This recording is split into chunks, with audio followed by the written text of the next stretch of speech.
Esse vídeo eu tinha separado aqui, eu tô curioso, vou ver com vocês, galera. O patrocínio mais bizarro do futebol europeu finalmente explicado. 10 minutinhos só do Peleja. Quero entender. Hello, my friends and family from Rwanda. This is Rwanda.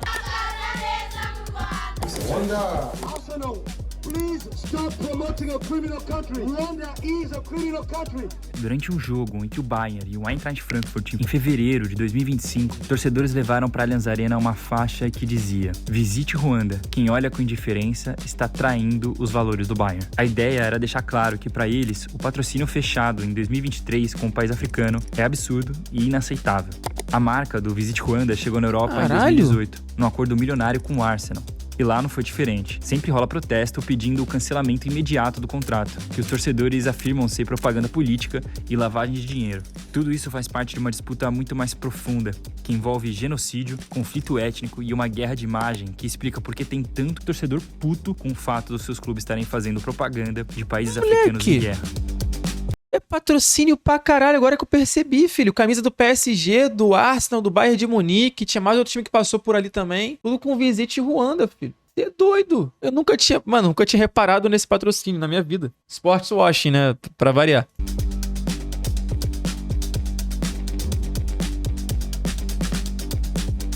Esse aí é o Davi Luiz quando jogava no Arsenal. Everybody here, the family.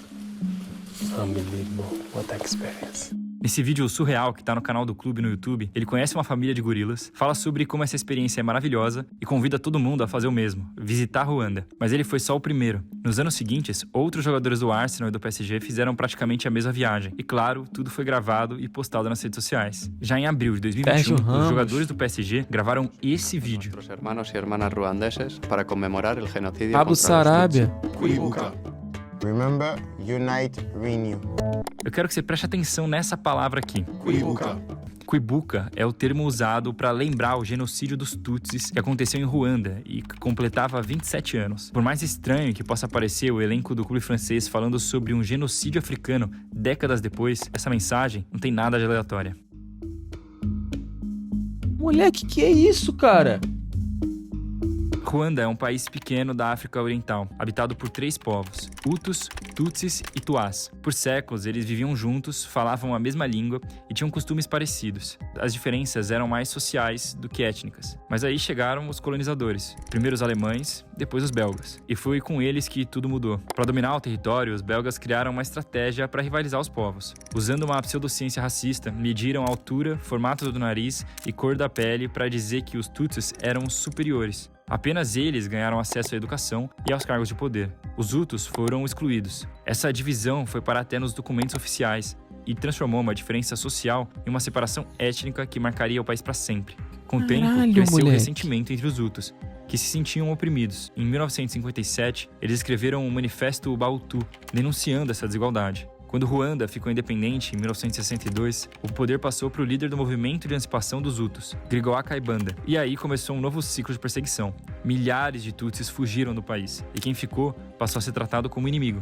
A propaganda de ódio tomou conta dos jornais e rádios. Kayibanda se referia aos Tutsis como baratas, termo que saiu até numa capa de revista com a pergunta: qual arma usaremos para derrotar definitivamente as baratas? Até que em 1994, o avião do então presidente Habyarimana é derrubado em Kigali. O que veio depois foi um dos maiores massacres da história moderna. Em apenas 100 dias, quase 1 milhão de Tutsis foram mortos, segundo uma estimativa da ONU. A matança só parou quando a Frente Patriótica Ruandesa, formada por Tutsis exilados em Uganda, tomou o poder. Com medo de vingança, mais de 2 milhões de Hutus fugiram para a República Democrática do Congo. O novo governo, liderado por Paul Kagame, prometia paz e reconciliação e entregou uma nova imagem, a de um país limpo, seguro e moderno. Mas essa propaganda tem um preço. Organizações internacionais denunciam censuras, prisões de opositores e o controle total do poder. Mesmo assim, Ruanda passou a ser divulgada como um país que se reconstruiu e deixou o caos para trás. Com seu plano dando certo na imprensa internacional, Kagame foi para o próximo passo. Torcedor do Arsenal e apaixonado por futebol, ele percebeu que o esporte podia ser o cartão de visitas perfeito dessa nova Ruanda que ele queria mostrar para o mundo.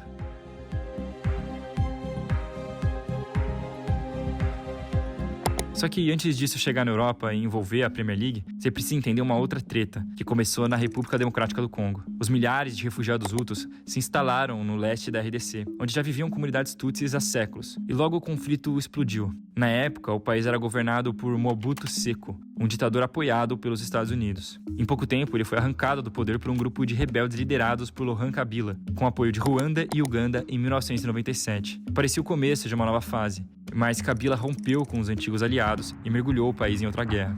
Por trás disso, existe algo ainda mais valioso: os minérios da região. A RDC é rica em diamantes, ouro e principalmente coltan, usado para fazer celulares e computadores. Enquanto Ruanda se vendia ao mundo como um exemplo de paz e tecnologia, suas fronteiras serviam de rota para o contrabando desses minérios, controlada por grupos armados. Um deles é o M23, milícia formada por tutsis congoleses e acusada pela ONU de receber apoio de Ruanda. Em 2024, antes da semifinal da Copa Africana de Nações, os jogadores da RDC taparam a boca e simularam uma arma apontada para a cabeça, em um protesto contra o silêncio do mundo diante da tragédia no país. Desde então, outros atletas usam o mesmo gesto para denunciar essa situação em campeonatos europeus. Ruanda nega qualquer ligação com o M23 e diz que a RDC é quem apoia as milícias Hutus ligadas ao genocídio de 94. Mas a ONU e outras organizações veem diferente. Apontam que Ruanda usa essa desculpa para ampliar seu poder e explorar os minérios da região. E é aqui a raiz do problema e o motivo de ser uma questão nos patrocínios do futebol europeu.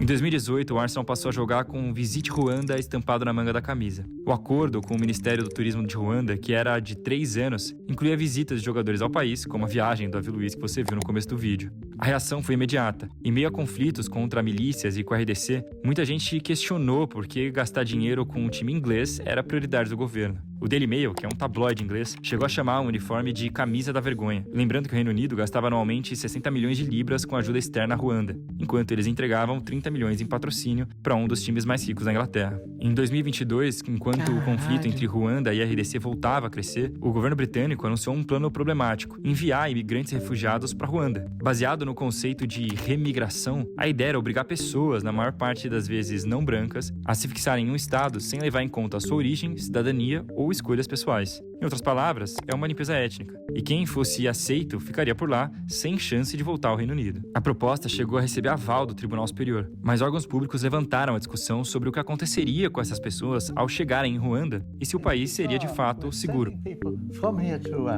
You're saying it's a safe country, and yet we're taking people from Rwanda who are claiming and being given refugee status here, not 30 years ago, but now. But that's because they are opposing the government, and the government in Rwanda is not perfect by any stretch of the imagination. However, it is a perfectly safe country to live in if you don't oppose the government and try and undermine it.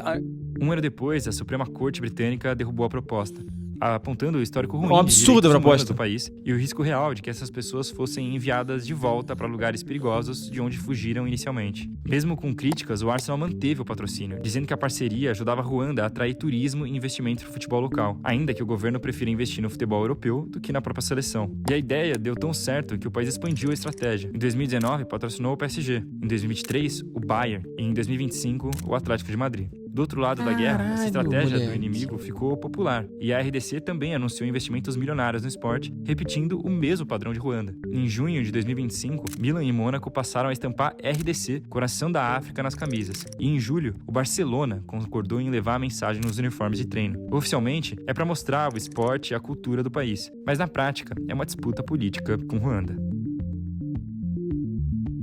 Moleque, que loucura, cara.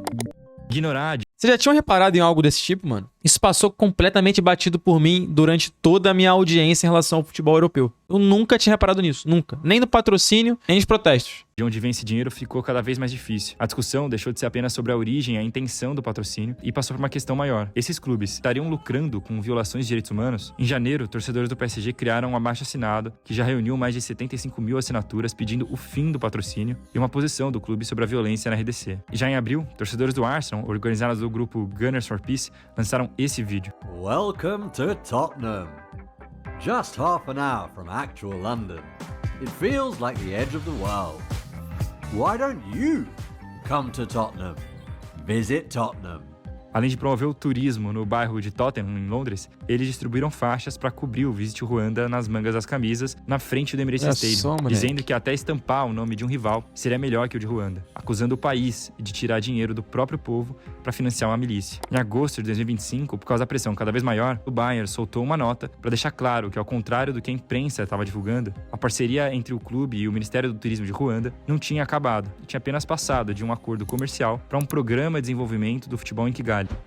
O que deixa os torcedores ainda mais irritados é a grana envolvida. Segundo a BBC, o patrocínio com o Arsenal rende cerca de 10 milhões de libras por ano, mais ou menos uns 72 milhões de reais. Parece muito, mas comparado ao faturamento anual, quase 4 bilhões e meio de reais, o valor não é tão expressivo.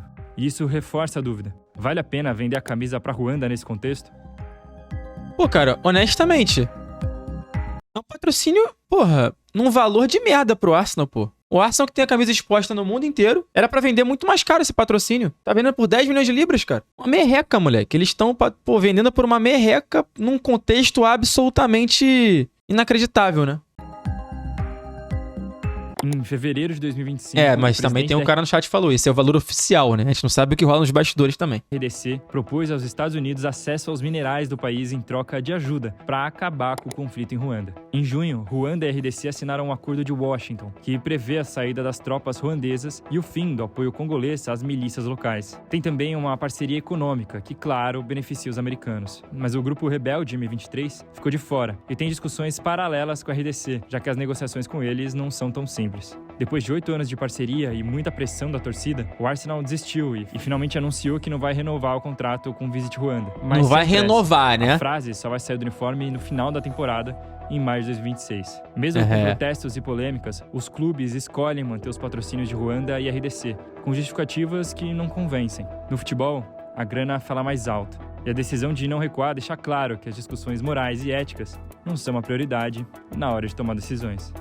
Moleque, que loucura, mano. Nunca tinha reparado nisso. E é foda, né? O Arsenal fala assim, pô, eu não vou renovar o patrocínio não, mas até o final a gente vai receber, tá ligado? Renovar a gente não vai, tudo bem. A gente aceita não renovar, mas até o final do contrato a gente tá dentro, a gente vai receber.